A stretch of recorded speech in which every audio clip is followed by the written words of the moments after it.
some thoughts out there. I don't know how well this video is going to go because I'm driving and I'm going to mention some stuff that I don't have, proofread in front of me, so I'm going completely by memory. So if numbers are a little off, bear with me.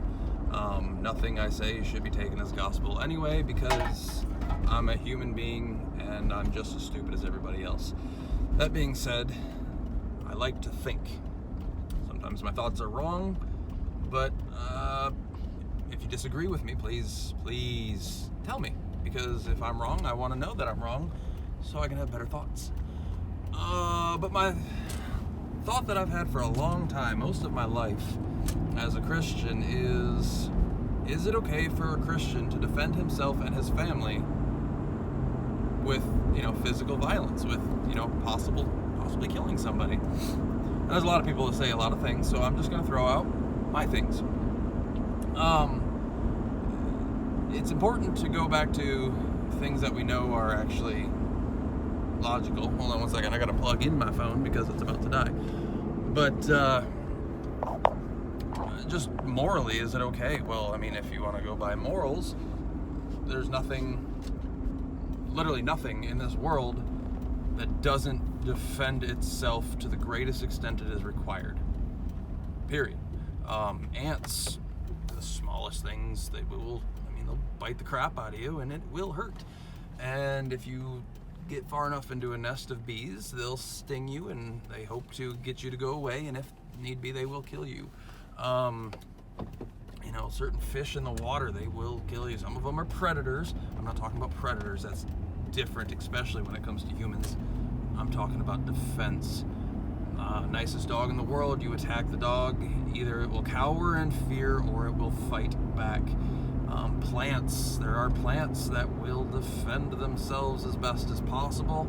Obviously, they can't defend themselves against people, but they do have defense mechanisms for animals where they let off pheromones, and some plants are poisonous, some plants have thorns.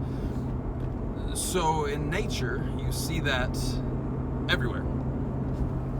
I'm not asking about, is it okay for a person? I'm asking, is it okay for a Christian? Well, Christians have to dive into the Bible. Notice I did not say they have to dive into the Word. The Bible is not the Word. Come at me.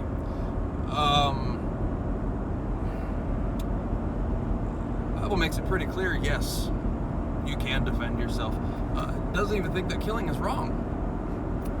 Again, come at me. The 10 Commandments, thou shalt not kill, does not say thou shalt not kill. Shall not murder. Totally different. Murder is an intention of the heart. To kill somebody is different. And it's like, well, only in self-defense of your life. Very good place to start. But there's more than that. If you want to talk about somebody who is a man after God's own heart, would be, David, even as a shepherd boy, and I do mean a shepherd boy. I just went to the Creation Museum here in Ohio, which was an amazing place. You should definitely go. But one thing both my father and I chuckled at was they showed David with his full beard, and he was a little short Jewish boy, or Jewish man in that picture. He's very much described as a boy, which means in Jewish history, he probably hadn't even hit puberty yet.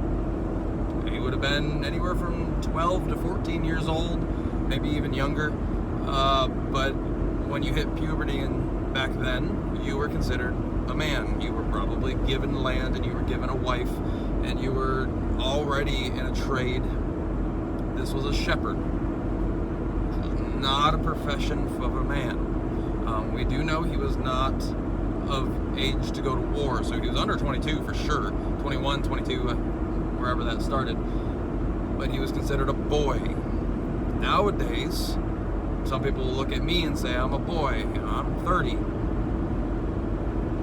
You can call me what you want, but in Jewish times, words meant something. He was young. So killing, what was this? Well, he went to go visit his brothers who were of age, and they were fighting in the war against the Philistines, which were their enemy at the time. And this boy, who knew God and knew who his creator was, went up.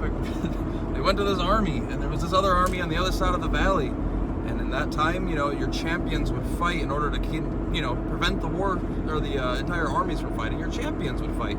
So they sent their giant, who, if you read the scriptures and you believe the scriptures, would have been about 9 feet tall. A giant. Average Hebrew male at the time was like 5'6". This guy was almost twice the size. Hebrews were short back then. Just were. And David was too small to fit in their armor. He was very small. So what did he do? He said, I'm just going to take my sling, which I know how to use, which a sling was not just a rock. There were slingers. I don't know what their professional term were, but that was a part of the military, kind of like an archer, but more of a close range archer. They would shoot rocks with slings. It was a defense thing. It was not a kid's toy. He knew how to use a sling, and he was also skilled with a sword by then, but he couldn't carry a full-grown sword, and he couldn't carry a full-grown man's armor. So he went in with a sling, something he knew how to do. And he said, I'm going to kill this man because he's going against the army of God. He says, I know God will deliver me. So the king allowed him to go, which is ridiculous, because if this boy, who hasn't even hit puberty yet, was to lose, they lose their entire country. But this boy was the only one that was not a coward. Come on, people. It's kind of like today, a bunch of men that are cowards and they're not willing to stand up. Anyway, he goes down and picks up 5 stones. Why 5 stones? Because he was willing to kill Goliath, and he knew it was only going to take 1 stone because he was backed by God. Why 5? Goliath had 4 brothers. That was his way of saying, I am going to kill you, and if I have to, I'm going to kill your entire family. So killing, not just self-defense, but he was going to defend his nation and his God. The honor of his God, if you want to put it that way. So that's one step. Well, what about later? They were barbarians. They weren't. They were good people, moral people.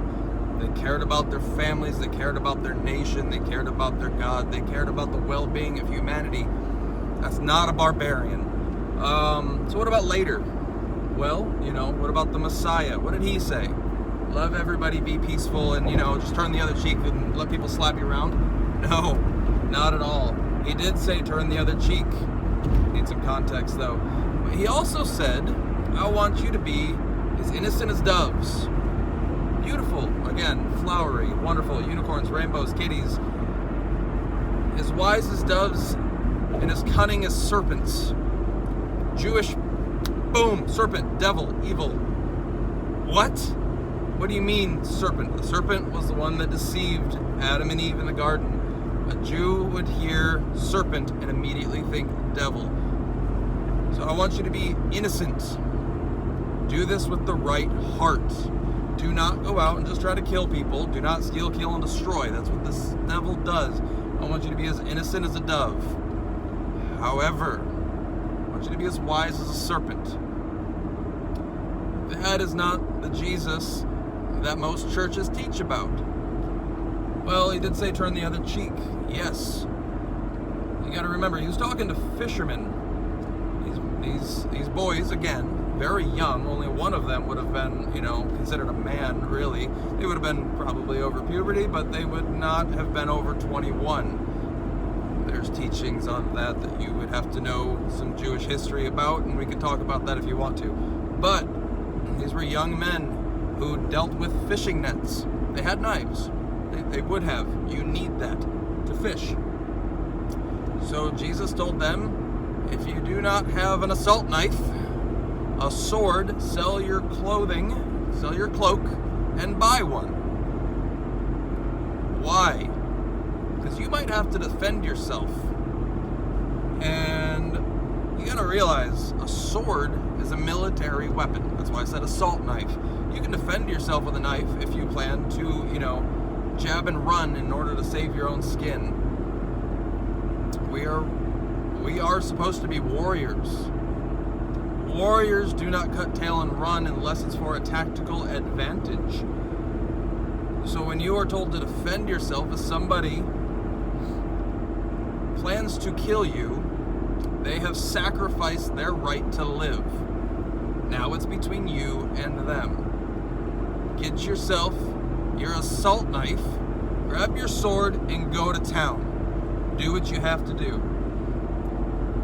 Now when Jesus was being taken in the garden, I think it was Peter, pretty sure, the soldiers came and grabbed Jesus to take him away, and he cut off his ear, the soldier's ear. And Jesus, picks it up and puts it back.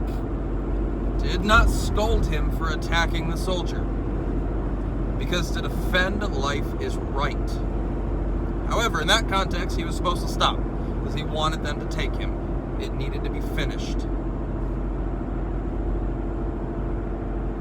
Jesus said, "I did not come to bring peace, but to bring a sword." He was here to do business. Now, what did he do with people who hated him, spit on him, and chased him out of town? He turned the other cheek. His life was not in danger. He knew that. He loved them. He cared about them.